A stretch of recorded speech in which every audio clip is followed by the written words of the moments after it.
अस्सलाम वालेकुम नाज़रीन, आप देख रहे हो अल हिंद ग्लोबल प्रेस मीडिया और मैं हूं आपका मेज़बान बाबा आदिल। नाज़रीन, आज के नशरियात में हम बात करेंगे एक मेडिकल कैंप की जो कि इस समय कलारूस हायर सेकेंडरी स्कूल में इनेकाद हो रहा है, जहां पे एक डॉक्टर्स की टीम आ रही है नासिक महाराष्ट्र से। अगर बात करेंगे इस मेडिकल कैंप की तो ऐसा लग रहा है कि ये 15 सालों के बाद आज फिर से यहाँ पर इनेकाद हो गया है लोगों की बहबूदी के लिए। और आज हम यहाँ पर मौजूद हैं, ये जो स्पेशलिस्ट आए हैं 10 अलग अलग किस्म के डॉक्टर्स माहिरीन आए हैं यहाँ पे, जिनसे हम बात करेंगे, जानने की कोशिश करेंगे कि मुद्दा क्या है, आखिर ये जो मेडिकल कैंप उन्होंने यहाँ पे इनेकाद किया है वो किस लिए है, लोगों को क्या करना चाहिए, कौन से मेजर्स प्रिवेंटिव मेजर्स लोगों को उठाने चाहिए, कोरोना वायरस से बचने के लिए क्या करना चाहिए।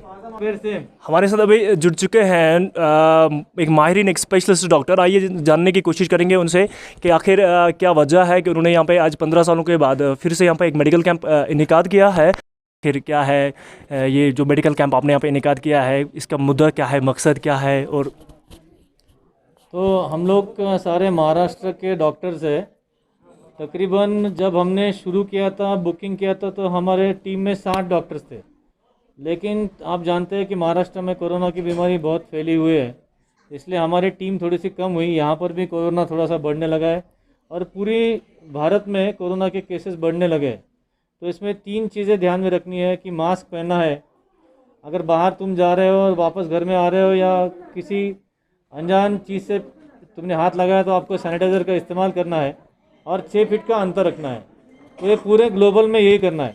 हमारा इस कैंप का मकसद ये था कि कश्मीर के दूर दराज के इलाकों में जहाँ पर स्पेशलिस्ट सेवा नहीं मिलती है वहाँ तक पहुँचने की हम कोशिश करें, चाहे वो मिलिट्री के सहकार्य से हो, चाहे वो तुम्हारे पंचायत या तहसील के तुम्हारे सहकार्य से हो, कि ताकि हम लोग दूर दराज के गांव में, जैसे आप जानते हो कि श्रीनगर में मेडिकल कॉलेज है 2 डिस्ट्रिक्ट में है, लेकिन दूर दराज के इलाकों में नहीं, इसलिए हम चाहते थे कि बॉर्डर के एरियाज जो है वो हम कवर कर सकें।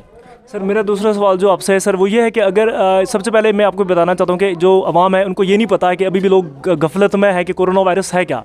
एक तो आप ये बताएं उनको कि कोरोना वायरस है क्या, और अगर से इतने केसेस आए, स्मार्ट लॉकडाउन जो इंडिया में हुए पूरे भारतवर्ष में, तो आखिर ये इतना क्यों फैल गया, क्या खराबी है कहीं में, कमज़ोरी आखिर कहाँ पर है सर। आप कमज़ोरी अपने लाइफस्टाइल में है।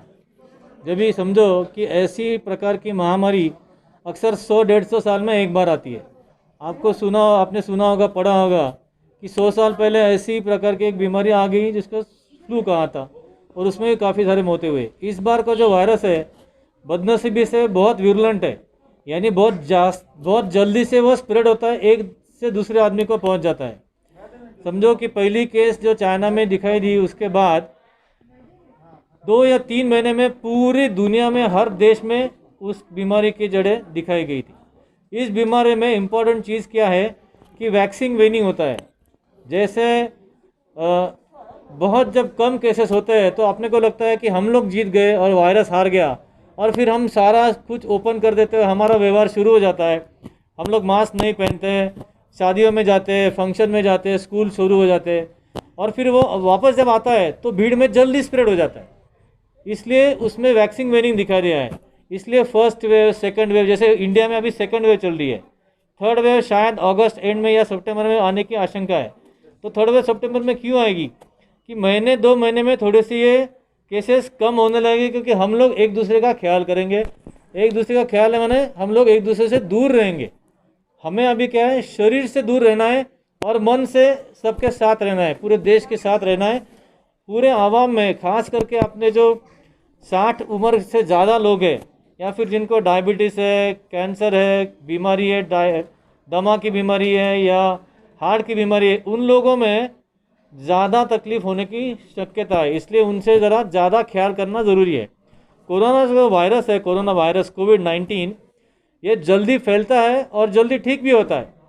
इसके लिए अब लोग कहते हैं कि डरा मत, लेकिन डरेंगे तो ही मास्क पहनेंगे, डरेंगे तो ही ग्लव्स पहनेंगे, और डरेंगे तो ही सैनिटाइज़र का इस्तेमाल करेंगे। कोरोना में 90% लोगों में कुछ नहीं होता है, घर में बैठ के भी बीमारी ठीक हो जाते हैं। लेकिन जो बचे हुए 10% है, उनके लिए अक्सर एडमिशन की ज़रूरत पड़ती है। कुछ पेशेंट में जो सीरियस हो जाते हैं उनको ऑक्सीजन की ज़रूरत पड़ती है। आप सुनते होंगे कि अभी वैसे फिलहाल हमने तो सुना कश्मीर में, कोई श्रीनगर में हमारे कुछ पहचान के डॉक्टर्स हैं, उन्होंने कहा कि कश्मीर में अभी ऑक्सीजन की कमी नहीं है, लेकिन केसेस भी बहुत कम है। अगर केसेस बढ़ गए तो ऑक्सीजन की कमी की नौबत आ सकती है, जैसे पूरे देश में है। तो हम आपके माध्यम से पूरी जनता से यही रिक्वेस्ट करना चाहते हैं कि एक दूसरे से 6 फीट का अंतर रहे।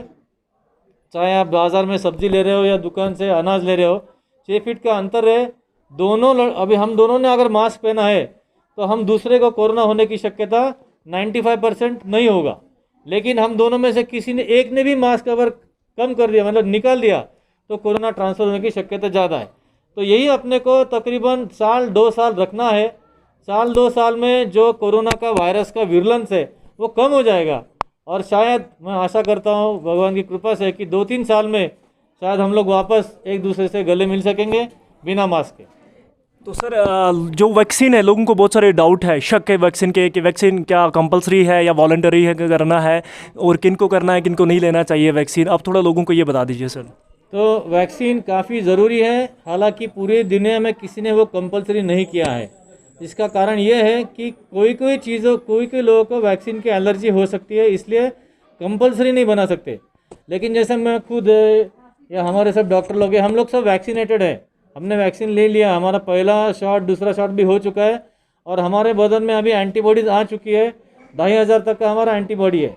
इसका मतलब ऐसा है कि हमें कोरोना हो सकता है, लेकिन 100 वर्जन का होगा, हम सीरियस नहीं होंगे। तो वैक्सीन लेना ज़रूरी इसलिए है कि अपने को ऑक्सीजन की नौबत ना आए, शायद हमको सीरियस ना हो, इसलिए वैक्सीन लेना है। जैसे तुम जानते हो कि छोटे बच्चों में हम टीबी का वैक्सीन देते हैं, बीसीजी का। तो हम लोग बीसीजी का वैक्सीन सबको क्यों देते हैं कि उसको टीबी हो सकता है, लेकिन जोर से टीबी नहीं होगा, जिससे कि वो बचपन में वो उसको, पहले ज़माने में क्या होता था कि छोटे बच्चे ही मर जाते थे टीबी की वजह से, लेकिन अभी नहीं दिखाई देता ऐसा। बच्चों की उम्र मतलब इतना डेथ नहीं है। कोई भी वैक्सीन का ये रहता है कि इम्यूनिटी बढ़ना चाहिए, प्रतिकार शक्ति बढ़नी चाहिए।